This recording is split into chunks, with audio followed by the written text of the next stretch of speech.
자, 그 다음에 교재 387쪽에 가면 이제 도로가 나오는데요.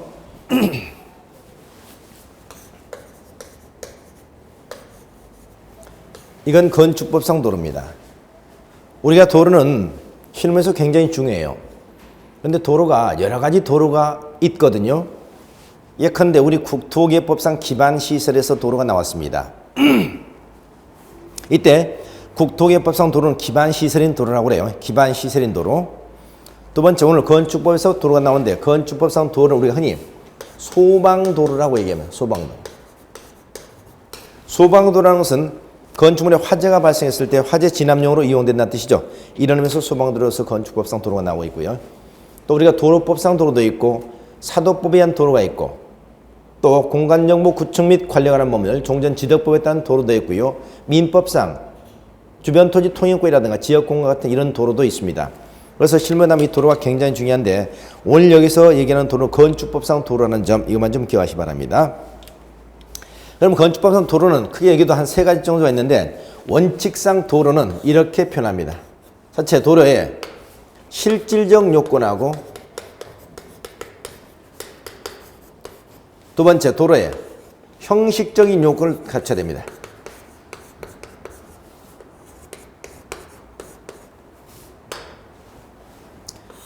도로의 실질적 요건과 형식적 요건 두 가지를 다 갖춰오는 도로라고 얘기한다는 얘기죠.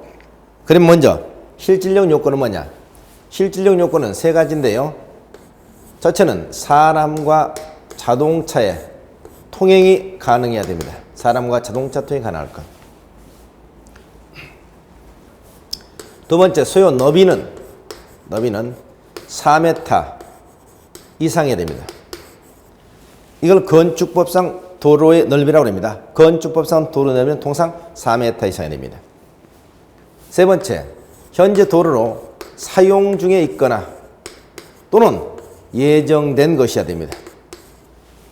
우리 건축법에서는 현재 도로 사용하고 있지 않더라도 계획만 낸 거, 예정만 된 것도 도로로 본다는 점을 유의하셔야 됩니다. 그래서 현재 사람과 자동차 통행이 가능하고 너비는 4m 이상이고 현재 도로로 사용되고 있거나 예정된 것을 우리는 도로라고 한다. 이렇게 기억하세요. 자, 이런 세 가지 요건에다가 형식적 요건을 갖춰야 되는데요. 형식적으로는 둘 중에 하나를 갖추면 됩니다. 첫째는 관계 법령에 따라서 도로로 고시가 됐어야 됩니다. 여기서 관계 법령이라는 것은 국토개법, 도로법, 사도법 이런 법률에 따라서 도로로서 고시가 된다 이 말이죠. 단 중요한 것은 뭐냐? 그 법률에 따라서 고시만 됐다. 고시가 되면 무조건 도로가 된다는 뜻은 아니에요. 예를 들면 국토개법상 기반시설로서 고시가 됐다. 그러면 건축법은 바로 도로가 되느냐? 아니란 얘기죠. 그것은 형식적 요건 하나만 갖췄을 뿐이기 때문에 이것이 도로 인정받기 위해서는 실질적 요건을 또 갖춰야 된다는 얘기입니다. 다시 말씀드리면 국토개법상 기반시설 도로가 건축법상 도로가 되려면 사람과 자동차 통행이 가능해야 되고 너비는 4m 이상이어야 되고 현재 도로 사용되고 있거나 예정된 것이어야 된다는 얘기입니다. 때문에 국토개법상 자동차 전용도로 있죠? 자동차 전용도로는 건축법상 도로가 될 수 없는 것이죠. 왜? 사람의 통행이 불가능하기 때문입니다. 또 자전거 전용도로나 보행자 전용도로가 있습니다. 자전거 전용도로는 소요 너비가 1.1m, 보행자 전용도로는 소요 너비가 1.5m 이상이면 되거든요. 그러면 어떻습니까? 여기는 4m 못 되죠. 그래서 그런 도로는 건축법 도로가 될 수 없다는 뜻입니다. 또 사도법상 사도라는 게 있습니다. 사도법상 사도가 건축법상 도로가 되기 위해서는 적어도 소요 너비가 4m가 되지 않으면 도로가 안 된다는 얘기입니다. 두 번째, 그래서 나오는 게 뭐냐? 지정 공고입니다. 누가? 건축 허가권자가. 다시 말해서 관계 법령에 따라서 고시가 된 것뿐만 아니라 허가권자 도로 지정 공고해주면 그것도 도로가 될 수 있다는 얘기죠. 그러면 실질적 요건 세 가지에다가 형식적 요건 둘 중에 하나를 갖추면 도로가 되는데 도로의 지정 공고를 잠깐 볼까요? 이런 얘기죠. A가 도로를 땅을 가지고 있고 B가 땅을 가지고 있습니다. 도로까지 나가는 길이 차단돼 버렸죠. 이런 경우에 여기다가 도로 하나만 개설해주면 건축물 건축이 가능하다는 얘기죠. A가 이게 건축물 건축하겠다 건축을 신청하면서 B의 토지 사용 승낙서를 첨부합니다. B하고 협의해서 여기에 지역권을 설정하든가 아니면 이 토지를 갖다 임차하든가 해서 A는 B로부터 토지 사용 승낙서를 받습니다. 그래서 B의 토지 사용 승낙서하고 인감증명을 첨부해서 같이 건축을 신청하게 되면 허가권자가 여기를 도로로 지정 공고해 주면서 건축을 내줄 수가 있다는 얘기입니다. 이걸 도로의 지정 공고라고 그래요. 그래서 도로의 지정 공고하기 위해서는 허가권자가 이해관계인의 동의를 받아야 돼. 이해관계인의 동의. 물론 여기서 우리가 이해관계인의 동의를 허가권자 받도록 되어 있습니다만 사실은 토지 소유자 A가 B의 동의를 받아서 그 동의서를 사용 승낙서로 첨부해가지고 사실상 건축을 신청해야 되는 겁니다. 자, 이처럼 관계 법령에 따라서 고시가 됐거나 아니면 허가권자 지정 공고한 것이어야 되고 이 세 가지 요건을 갖추게 되면 건축법상 도로가 된다. 이렇게 보시면 되겠습니다.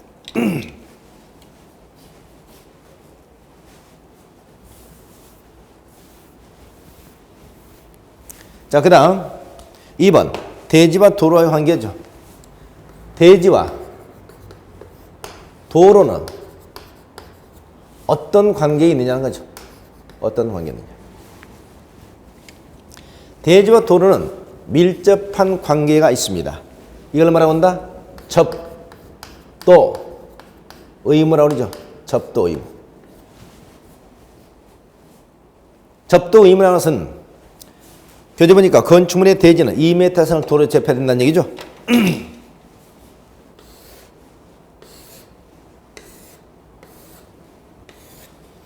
자, 건축물이 존재합니다.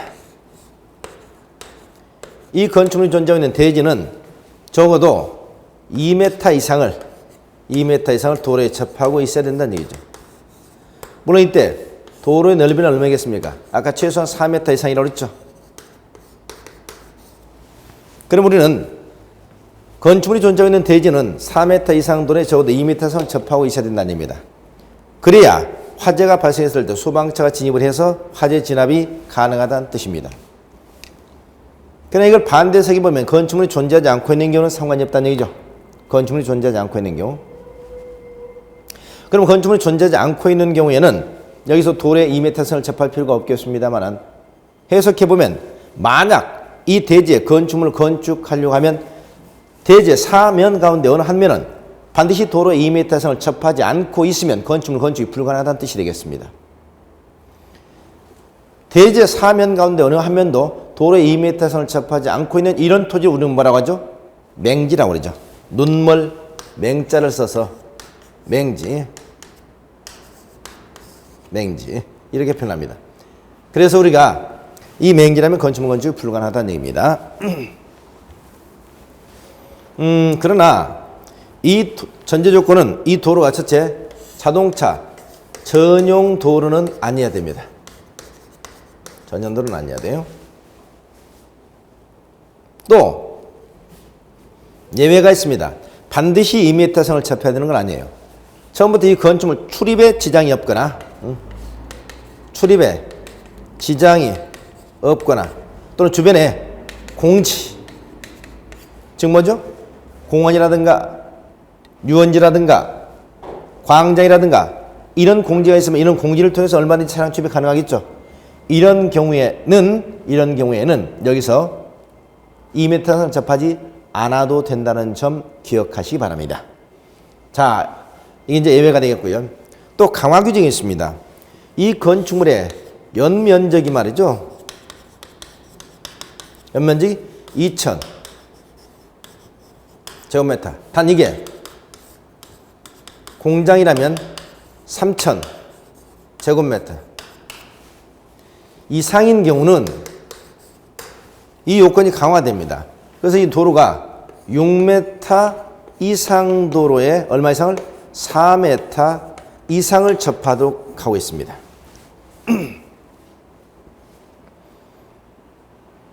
자, 다시 정리합니다.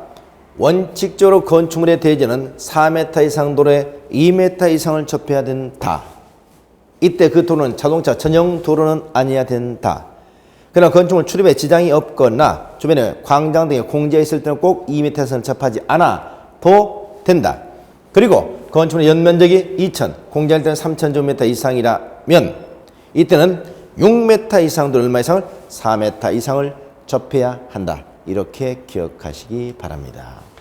자, 이게 대지와 도로와의 관계, 접도 의무가 되겠습니다. 단 유의할 점은 여러분이 나중에 실무에 가서 토지를 보러 갈 때 우리가 토지를 보러 간다는 것은 뭐라고 하죠? 임장활동 간다고 그럽니다. 임장활동.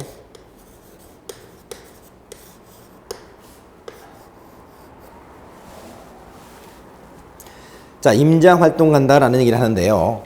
우리가 임장활동 갈 때 굉장히 좀 주의해야 될 점이 있습니다. 우리는 수업 중에 제가 자주 언급하고 있는 것이 합격도 중요하지만 나중에 합격하는데 얼마나 유능한 공인 중에서 성공할 수 있느냐. 이게 최대 관건이라고 누누이 말씀드렸습니다.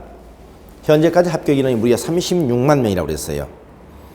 지난주에 이런 보도를 보셨겠습니다만은 서울 강남에서 변호사들이 드디어 공인중개사를 하겠다 하고 창업을 해서 법인을 만들었죠. 대형 법인을 만들었습니다. 그래서 물론 공인 변호사들이 아직까지 변호사 자격증만 가지고 공인중개사 업무를 할 수는 없습니다. 겸업이 금지되어 있기 때문에. 그래서 그 사람들은 물론 공인중개사 자격증을 물론 취득을 했겠죠. 그래서 공인중개사를 자격증을 가지고 있는 변호사들이 같이 이제 거기서 업을 하게 되는데 대형 법인체를 만들어 가지고 앞으로 공인중개 업무를 하겠다는 얘기입니다. 그러면 그 사람들이 그런 생각을 가진 이유는 뭘까요? 일단 보니까 그들은 최대 수수료를 99만 원을 받겠다 하고 이렇게 공지를 했습니다. 그럼 우리가 상가 같은 경우는 최고 0.9%까지 받을 수가 있도록 돼 있잖아요. 그런데 강남에 산다면 주로 이제 큰 건물이라든가 빌딩들이 많이 있을 텐데 최고 수수료 99만 원 한정을 해가지고 소위 어떻습니까? 전략을 저가 전략을 하겠다는 얘기죠. 물론 한편으로 보면 오죽했으면 변호사들이 그런 일을 시작하겠는가 하는 생각도 들고 또 공인중개사의 밥그릇까지 꼭 자기들이 파고 들어가야 되겠는가 이런 한심한 생각도 들긴 합니다만은 그들 나름대로는 전략이 있을 겁니다. 강남 같은 데서 고가 건축물 같은 경우에 상가 같은 경우를 수수료를 저렴하게 받으면서 그 물건들을 갖다 변호사 자격증 있는 자기들이 직접 하게 되면 훨씬 더 공신력도 있고 믿음이 가지 않겠냐 말이죠. 충분히 승산이 있다고 생각을 했을 겁니다. 그래서 대형 법인체를 만들어서 일단 우리가 수수료는 99만 원을 넘지 않는 범위에서 받겠다. 그리고 처음 시작하는 입장에서 1000명은 무료로 수수료 갖다 받지 않고 중개를 해주겠다. 이렇게 지금 이제 인터넷에 글이 올라와 있습니다. 자, 이런 입장이라면 제가 지금 말씀드린 얘기가 우리 공인중개사가 정말 능력 있는 공인중개사로서 성공하려면 이제 이 사람들과 경쟁을 해야 된다는 얘기입니다. 그래서 이런 경쟁력 있는 공인중개사가 되지 못하면 사실상 여러분이 항상 힘들어진다는 얘기예요. 그래서 항상 우리가 제대로 공부를 하고 능력 있는 공인중개사 성공하는 공인중개사 되라 늘 이렇게 말씀드렸는데 여기서는 마찬가지입니다. 제가 이제 사실 이제 토지를 하고 경매를 하고 이렇게 해서 사람 현장에도 가보고 이렇게 하게 되면 토지를 하면서 항상 우리가 많이 하는 게 이런 실수입니다. 땅을 보러 간다. 땅을 보러 간다. 임장활동 하러 간다고 해요. 근데 임장활동 하러 가는 것이 아무런 준비도 없이 그냥 땅만 보러 가는 것은 그 임장활동이 아니라는 겁니다. 누구나 땅 보러 가자라고 얘기하면 그걸 갖다 거절하는 사람 별로 없어요. 왜? 일단 차가 저 밖으로 바람 쐬러 가는 거잖아요. 구경하러 가는 거잖아요. 이건 놀러 가고 드라이브 가는 것이지 이건 임장활동이 아니라고요. 근데 누구도 임장활동 갑시다 라고 얘기하면 대뜸 어떻습니까? 안 됩니다 라고 거절하는 사람이 별로 없어요. 이건 한 번 현장에 나가게 되면 최소한 한나절에서 하루가 시간이 걸린다고 그랬죠. 두 번째 다녀오면서 어떻습니까? 기름값 들어가죠. 세 번째 중요한 것은 내 사무실을 닫아놓고 가야 되잖아요. 사무실을 닫는 것은 그만큼 고객들에게 신뢰를 갖다 우리가 뺏게 되는 겁니다. 문제는 뭐냐? 요즘에는 현장에 가지 않더라도 인터넷을 통해서도 자세하게 다 볼 수가 있다는 얘기예요. 현장에 가서 보는 것보다도 실제 우리가 인터넷을 통해서 항공사진들을 갖다 통해서 보면 현장에 가서 보는 거 더 자세히 보실 수가 있습니다.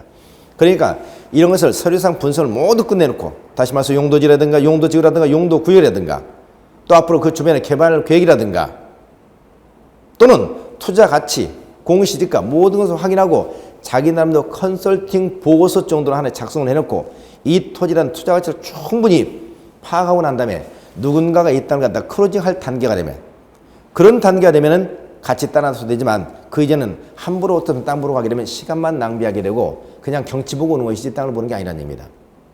그래서 항상 서류상의 모든 분석을 끝내놓고 서류상에 나타나 있지 않은 사실을 보기 위해서 우리는 땅을 보러 가는 겁니다. 예를 들면 경사도가 몇 도이냐, 그 토지 위에 안반이라든가 또는 묘지라든가 이런 것들이 몇 개나 존재하느냐, 안반이 존재하고 있느냐, 돌이 존재하고 있느냐 이런 것들, 또는 하천 유교에서 너무 하천하고 거리가 가까워 근접거리여서 어떤 범람의 우려들은 없겠느냐, 또는 뭐 이 주변에 축사는 없겠는가, 이런 사실을 갖다 확인하기 위해서 가는 것이지 임장할 때는 단순하게 경치 보러 가는 것이 절대 아니라고요. 그래서 항상 땅을 보러 갈 때는 여러분들 서류상 분석을 충분하게 하고, 그러고 난 다음에 여러분 나름대로 어떤 땅에 대한 그 나름대로 어떤 가치 판단, 이런 평가 가서 설명할 수 있어야 될 거 아닙니까? 이전 용도지 무슨 저이고 앞으로 투자 가치는 어느 정도 되고 끝나고 난 다음에 나중에 한 5년 정도 되면 이 정도 수익은 아마 보장되지 않을까 생각됩니다. 나름대로 여러분 이렇게 평가 보고서를 작성해가지고 그리고 마지막 단계에서 땅을 보러 가시라고요. 그 이전까지 그냥 땅 보러 가는 그건 한량이지 절대 공인중개사 아니라는 점 꼭 명심하시기 바랍니다. 그래서 항상 서류상 분석을 갖다 딱 끝내놓고 임장할 때는 최종적으로 나중에 가서요. 나중에.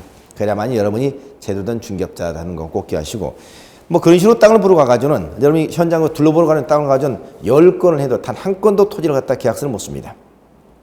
그래서 계약서는 항상 중요한 것이 구두로는 안 돼요. 그러니까 땅을 보러 갈 때도 구두로 설명해서는 안 됩니다. 뭔가 서류를 만들어가지고 보고서를 만들어가지고 그걸 가지고 상대방한테 설명해야 돼요. 사람은 단순해서 말이죠. 말로써 설명하는 것보다는 서류로서 설명하기는 훨씬 더 잘 먹힙니다. 또 그 서류도 손으로 쓴 글씨보다는 인쇄된 글자의 사람들이 많이 약해요. 그래서 여러분 컴퓨터로 그걸 갖다 쫙 뽑아가지고, 그리고 거기다가 여러분 뭐 지적도도 첨부하고 그림도 몇 개 첨부하고 거기다 형광펜으로 밑줄도 몇 개 긋고 이렇게 해서 그 서류를 보면서 여러분들 보고서를 작성해서 그걸 가지고 설명하게 되면 이건 어때요? 훨씬 더 우리가 공신력이 뛰어납니다. 반드시 땅은 여러분 이렇게 보고서를 자꾸 작성하는 습관을 들이셔야 된다고요. 그래야만 여러분이 유능한 공인중개사로 성공하실 수가 있다는 얘기입니다. 그래서 대뜸 그냥 땅만 보러 가는 이런 어리석은 행동은 절대 하지 않기를 바랍니다. 자, 이렇게 해서 현장에 갔는데, 땅을 보러 갔는데 문제는 뭐냐? 여기에 도로가 나 있어요. 도로가 나 있고 사람들이 왔다 갔다 하고 차도 왔다 갔다 하고 경기도 거기를 다니고 있다는 얘기입니다. 그러니까 사람들은 대뜸 말하면 이게 도로구나. 분명히 도로가 나 있구나. 이렇게 생각하고 그것만 믿고 또 거리에서도 안다는 얘기입니다. 우리는 우리 눈에 보이는 것이 전부는 아닐 수가 있어요. 다시 말씀드리면 내 눈에는 분명히 도로가 나 있는데도 불구하고 사실은 그게 도로가 아닐 수도 있다는 얘기입니다. 그런 도로 우리가 흔히 뭐라고 하냐? 그런 도로 우리는 현황도로라고 합니다. 현황도로. 지적도상에는 분명히 전으로 되어 있다고요. 지적도상은 답으로 되어 있다고요. 도로 표시도 나 있지 않아요. 그런데 거기 가보니까 도로가 나 있는 거죠. 이건 개인의 땅인데 마음씨 좋은 토지 소유자가 언제부터 묵인하에 사람들이 거기를 갖다 도로처럼 이용하고 있고 차량이 왔다 갔다 하고 있는 거죠. 이건 현황도로라고 얘기합니다. 현황도로는 지금 여기서 얘기는 도로법상 도로가 아니에요. 건축법 도로가 아니라고요. 그래서 이 현황도로가 건축법상 도로로 인정될 것이냐 안 될 것이냐, 그것은 그때그때마다 지방자치단체 입장이 다르거든요. 그래서 현황도로 가지고 건축을 받을 수 있는가 하는 것은 반드시 그 지역의 지방자치단체에 문의를 해야 됩니다. 문의. 그래서 여러분은 꼭 지방자치 확인해서 이 현황도를 통해서 건축가 나는지 안 하는지 꼭 확인해 보셔야 됩니다. 실무를 하다 보면 어떤 경우는 현황도를 통해서 건축가 나오는 지방자치단체도 있고 어떤 지방자치단체는 절대 안 해주는 경우도 있고, 또 같은 지방자치단체인데 해당 공무원이 바뀔 때마다 그 입장에 달라지는 이런 경우도 흔히 저는 많이 경험을 했습니다. 그렇기 때문에 여러분이 꼭 현황도는 지방자치단체 꼭 확인을 하셔야 된다는 얘기입니다. 제가 항상 우리가 땅을 보러 가면 어떻습니까? 먼저 서류상 준비를 끝내고, 두 번째 그걸 가져와서 현장을 보고, 세 번째 땅을 보고 난 다음에 반드시 뭐 해야 된다? 반드시 행정관청에 들어가라고 그랬습니다. 행정관청에 들어가서 해당 공무원을 만나서 서로 얘기를 나누다 보면 고급 정보도 많이 얻을 수 있고, 그렇기 때문에 꼭 행정관청에 들어가셔야 됩니다. 근데 우리 국민들은 행정관청에 들어가서 공무원하고 대화 나누는 것을 굉장히 싫어하죠. 또 어떻습니까? 누구한테 질문하는 것 자체를 굉장히 어려워해요. 특히 뭐 공무원들한테는. 그러나 요즘에 우리 공무원 사이가 굉장히 좋아지고 또 친절해지고, 그렇기 때문에 여러분이 자꾸 가서 만나보면 이러한 또 고급 정보를 얻을 수 있다는 점 꼭 기억하시기 바랍니다. 자, 이렇게 해서 우리가 도로 살펴보셨고요. 그 다음에 건축성이라는 얘기 나오는데 건축은 간단히만 설명드릴까요?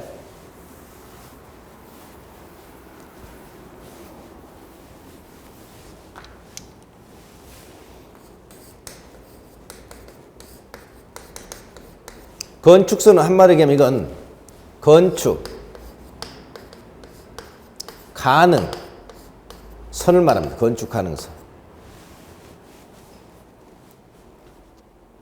다시 말해서 어떤 사람이 대지를 가지고 있습니다. A가 이 경우에 A는 A 대지 어떤 부분까지 건축물 건축이 가능하냐 하는 거죠. 이 대지는 A의 소유권입니다. 그렇기 때문에 원칙적으로 A는 이 대지 100%를 자기 마음대로 사용할 수가 있어야 될 거란 얘기죠. 그러나 이 도로 관계 때문에 도로의 침식도 방지하고 또는 주차라든가 조경이라든가 이런 문제를 해결하기 위해서 일정 거리를 떼서 건축물을 건축하게 하는 경우가 있다는 얘기죠. 그래서 대지 소유자가 자신의 대지의 어떤 부분까지 건축물 건축이 가능한가 그 건축 가능한 한계선을 가리켜서 우리는 뭐라고 한다? 건축선이라고 합니다. 건축선. 그러면 건축선은 어디가 되냐? 이건 원칙이 도로 경계선입니다. 도로 경계선하면 도로와 대지 경계선, 도로와 대지 경계선이죠. 이걸 말한다는 겁니다. 이걸 원칙적으로 도로 경계선이라고 그래요. 도로 경계선. 그리고 A는 어디까지? 여기다 건축물 이렇게 건축할 수도 있겠죠. 유의할 점은 건축선은 건축 가능선이지 또 건축 의무선을 얘기하는 것은 아니에요. 의무선을 얘기하는 것은 아니기 때문에 A가 이 도로 경계선까지 반드시 건축물을 건축해야 한다 그런 뜻은 아니라는 얘기입니다. 할 수 있다는 얘기죠. 그럼 어떻게 건축할 수 있다? 여기다 건축할 수 있고 또 건축물을 여기까지 바짝 붙여서 건축을 할 수도 있겠죠. 이렇게 건축을 할 수도 있겠고 그죠? 이렇게 또 여기다 건축물 저기다 뭐 담장이 하나 이렇게 쌓아놓는다든가 이럴 수도 있는 것이고요. 이렇게 원칙적으로 대지 소유자는 도로 경계선을 넘어서 건축물 건축을 인정받는다. 그래서 도로 경계선을 건축선이다 이렇게 얘기를 합니다. 그러나 여기에 소요 너비에 미달하는 도로만 좀 보겠습니다. 미달하는 도로. 소요 너비에 미달한다.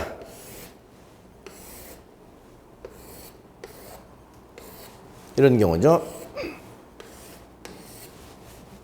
자, 이 도로 넓이가 지금 현재 2m입니다. 하나 더.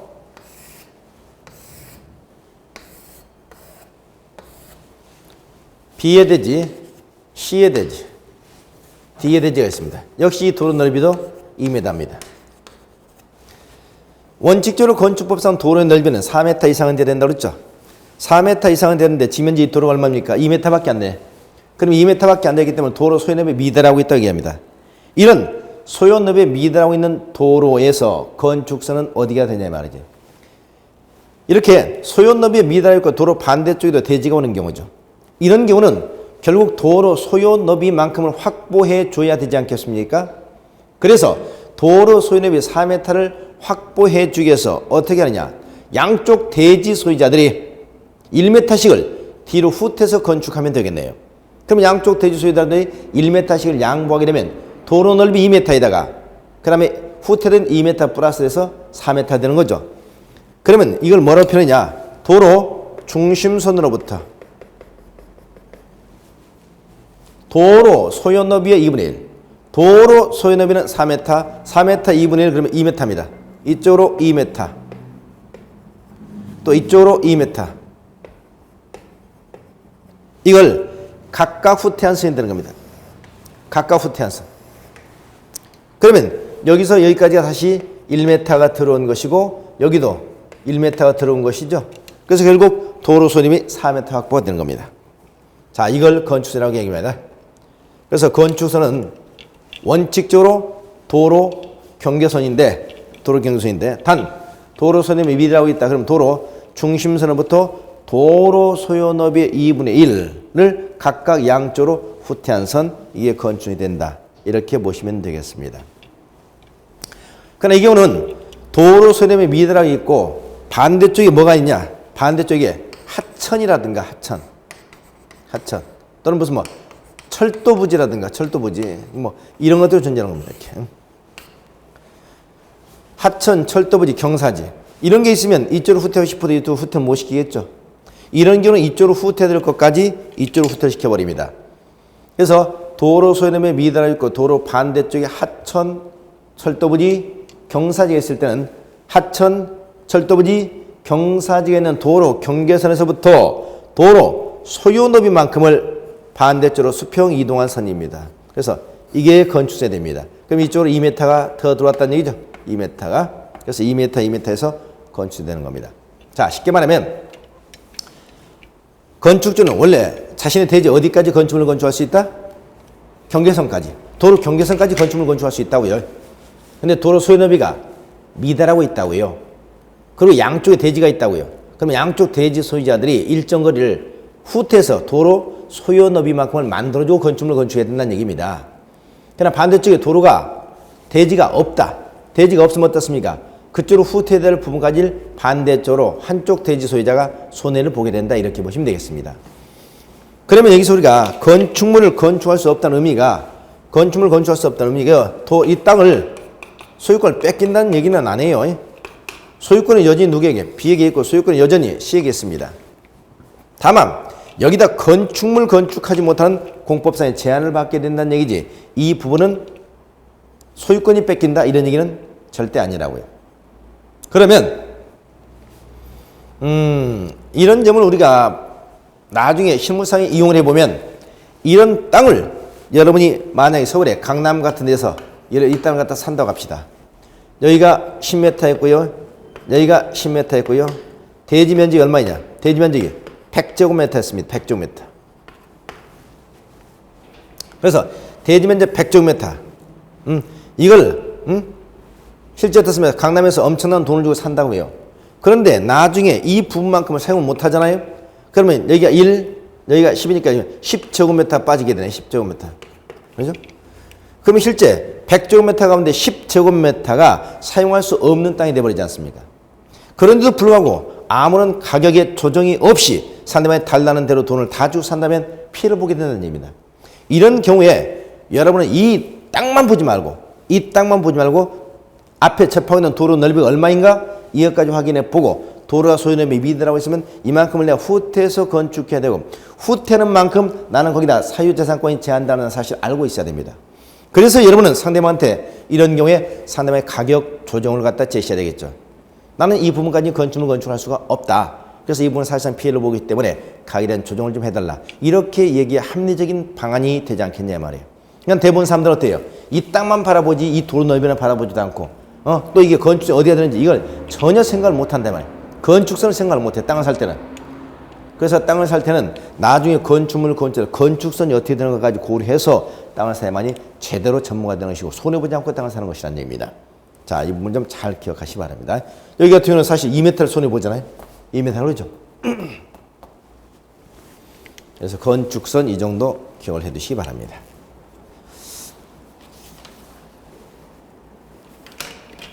그래서 여러분 교재 388쪽에 가면 3번에 건축선에 따른 건축 제한이라는 얘기 나오죠. 건축선에 따른 건축 제한. 건축물과 담장은 건축선을 수직면을 넘어서는 안 된다. 건축물이나 담장 이 건축선에 수직면을 넘어서는 안 된다는 얘기죠. 단 지표 아래 땅 밑에서는 상관이 없다는 얘기고요. 2번 도로면 이 도로면으로부터 4.5m 이하에 있는 출입구나 창문은 열었을 때나 닫았을 때나 이 건축 수직면을 넘어서는 안 됩니다. 그럼 무슨 얘기냐? 여기에 출입문 이렇게 하나 냈는데 이 출입문이 어떤 출입문이냐? 미닫이식이 아니고 여닫이식이야. 여닫이식이기 때문에 문을 닫으면 안쪽으로 딱 도는데 문을 열면 밖으로 이렇게 딱 돌출이 돼요. 이렇게. 그래서 평상시에 문을 열어놓고 통행에 불편을 끼치고 다투고 싸우고 난리가 나다가 그 다음에 어떻게? 단속 떴다. 그러면 어떻습니까? 이때 문을 갖다 탁 닫는다 말이죠. 이렇게 하면 된다 안 된다? 이렇게 하면 된다 안 된다?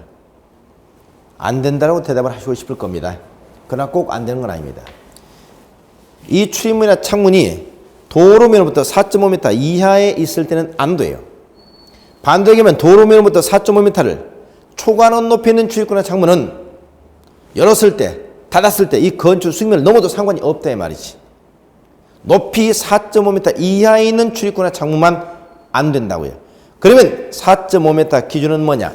이 4.5m는 화물 차량의 최대 적재함 높이를 말합니다.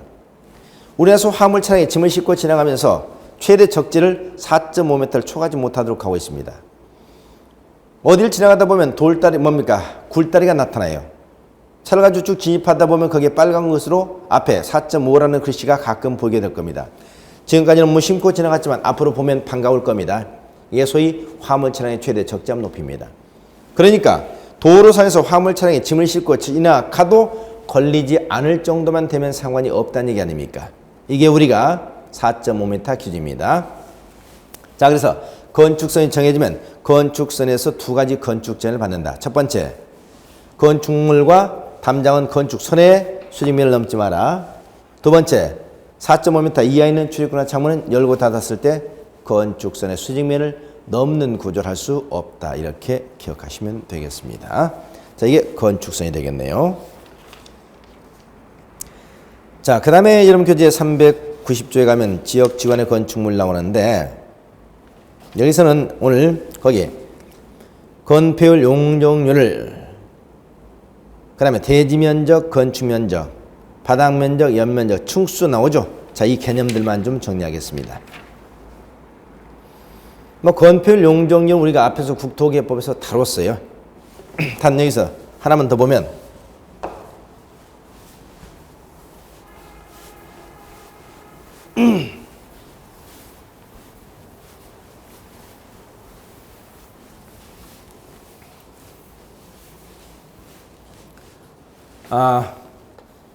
용적률은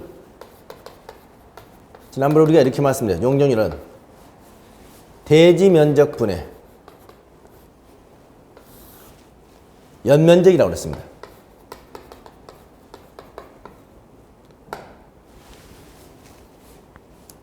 그런데 물론 여기다 100을 곱해서 퍼센트를 만들죠. 그리고 여기서 몇 가지를 빼줘야 됩니다. 빼줘야 돼요. 그래서 전에 우리가 국토개법에서 두 가지만 빼주라고 제가 얘기를 했는데 이제 네 가지를 빼기 바랍니다. 첫째, 지하층 뺍니다. 지하층. 두 번째, 지상층에도 주차장 뺍니다. 세 번째, 피난 안전구역 뺍니다. 피난 안전구역. 피난 안전구역은 말이죠. 초고층 건축물과 준초고층 건축물.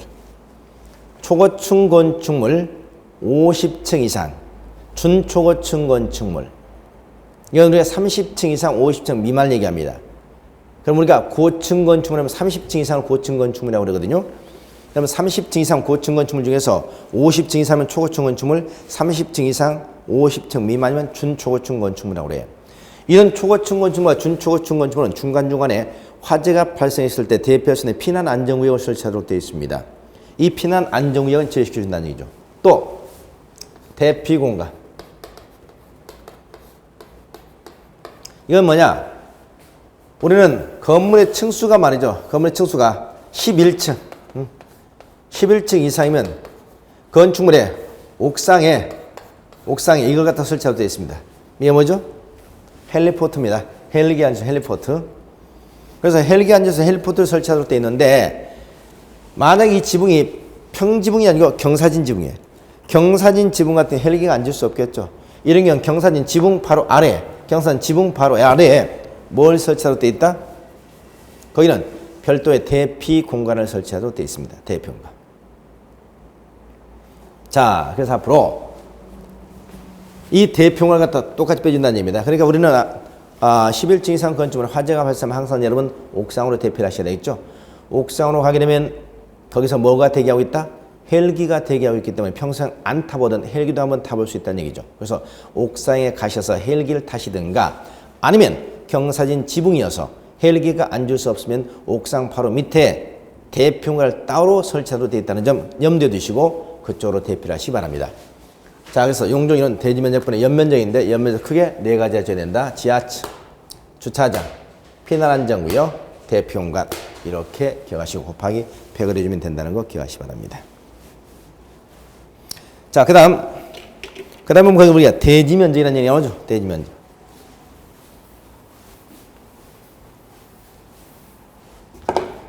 여러분, 대지 면적은 어떻게 산정하느냐? 대지 면적.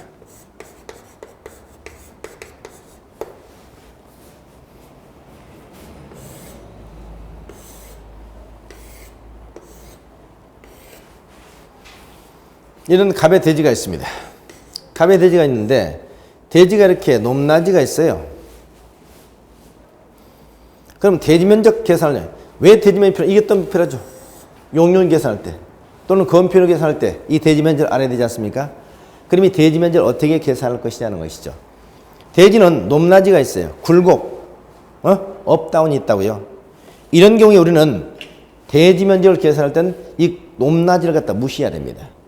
왜냐? 대지라는 것이 약간 높은 곳에서 보면 높낮이가 보이겠습니다만 하늘에서 점차 올라가게 되면 높낮이가 어느 순간에 보이지 않게 될 거란 얘기죠. 저 높은 곳에서 쳐다보세요. 뭐로 본다? 평면으로 보이죠. 이게 사물의 위치죠. 즉 점차 멀어져 가면 똑같아 보인다고요. 사람도 마찬가지죠. 가까이서 볼 때는 잘난 사람, 못난 사람, 또 얼굴이 잘생긴 사람, 못생긴 사람 이게 보이지만 점차 뒤로 물러서서 그 사람을 쳐다보면 모든 사람들이 똑같아 보인다는 얘기입니다. 이게 이제 사물의 위치예요. 그래서 대지도 마찬가지입니다. 대지도 저 높은 곳에서 바라보면 평면으로 보이기 때문에 이걸 갖다 평면으로 보고 대지 면적을 그냥 계산하게 되는데 이걸 대지의 수평투영 면적이라고 합니다. 수평투영 면적. 즉 가로가 10m요. 세로가 10m이다. 그러면 이 경우에 대지 면적 얼마? 전부 다 무시하고 x는 100제곱미터가 된다 하는 겁니다. 이게 대지는 대지의 수평투영 면적으로 한다 하는 겁니다. 다만 이 대지 안에 뭐가 있느냐? 대지 안에 여기 공원이 있어. 공원. 또 여기 뭐가 있냐? 도로가 있어.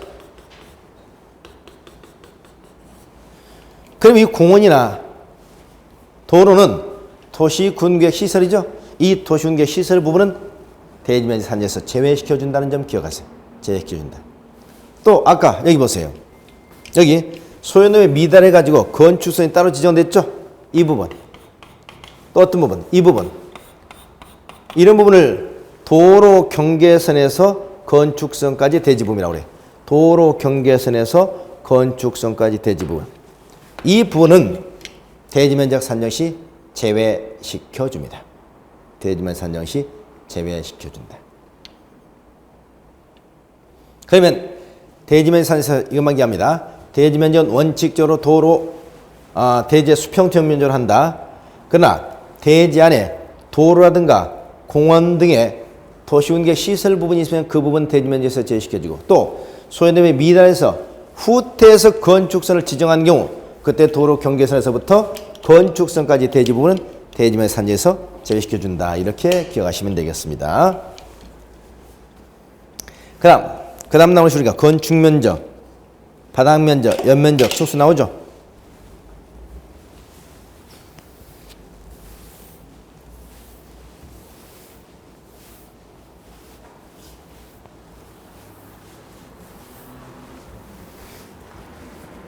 자, 건축면적.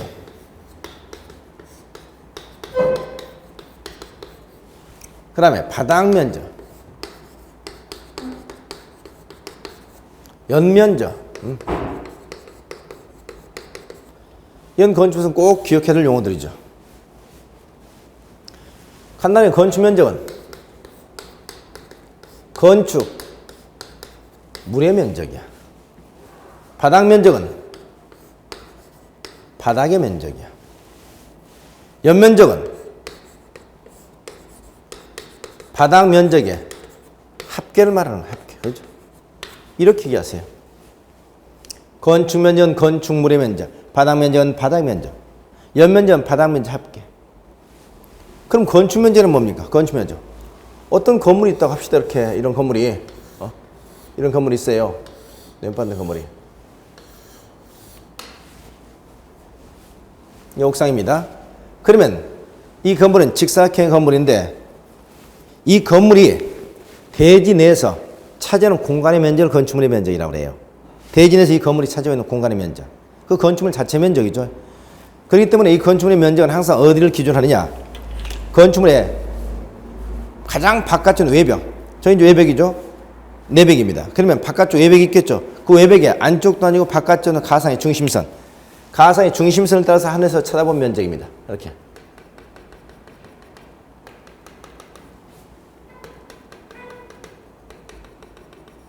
이 면적이죠. 이걸 하늘에서 바라본 면적. 이 면적이 한마디로 뭐가 된다? 건축 면적이 된다. 건축 면적. 그래서 건축물의 면적은 건축물의 외벽의 중심선으로 둘러싸인 부분의 수평투영 면적입니다. 근데 건축물은 벽이 없을 수도 있죠. 벽이 없으면 어떻게 한다? 외곽 부분에 기둥, 가장 바깥에는 기둥이 있을 겁니다. 그 기둥의 중심선. 기둥의 중심선으로 둘러싸인 부분의 수평투영 면적으로 한다. 이렇게 기억하세요. 그래서 그 건축 면적은 건축 외벽이 없으면 외곽 부분의 기둥의 중심선으로 둘러싸인 부분의 수평투영 면적으로 한다. 이것만 좀 기억해 두시기 바랍니다. 그다음 그 바닥 면적 나오죠? 바닥 면적은 뭐냐? 바닥이 면적이에요. 그럼 바닥 면적 몇 개죠? 바닥은 층수에 따라 다르죠? 건물이 10층 건물이면 바닥 면적이 10개 되는 것이고 100층이면 100개가 되죠? 이게 바닥 면적입니다. 그래서 그건 어떻게 하느냐? 각층입니다. 각층 또는 각층 일부. 우리 교실 바닥 면적처럼 이렇게 일부를 갖다 얘기할 수도 있어요. 그래서 바닥 면적 건축물의 각층 또는 그 일부로서 벽이 있으면 벽을 기준하고 벽이 없으면 기둥을 기준하고 기둥도 없으면 이와 유사한 구획의 중심선으로 둘러싸인 부분의 수평투영 면적입니다. 우리가 앉아 있는 교실은 지금 현재 4개의 벽으로 구획이 되어 있습니다. 그래서 만약 이 교실의 바닥 면적 그러면 어때? 이 4개의 벽의 중심선을 따라서 하늘에서 쳐다본 면적이 바닥 면적이 된다는 얘기입니다. 그러니까 바닥 면적은 항상 1층 바닥 면적, 2층 바닥 면적 이렇게 얘기하셔야 돼요.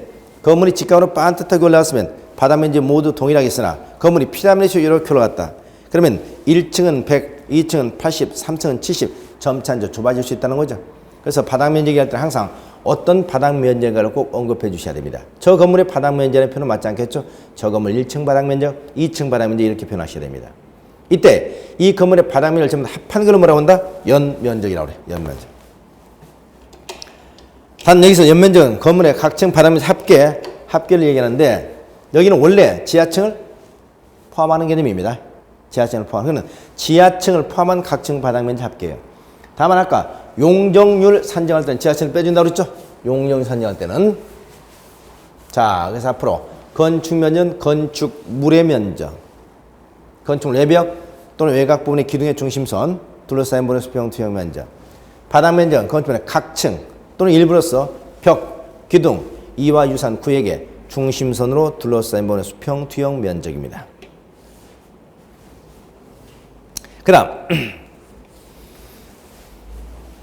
그 다음에 연면적은 건축물의 각층 바닥 면적의 합계. 단 지하층은 포함되는 개념인데 용적률 산정에서는 제외된다 이렇게 보시면 되겠고요. 그 다음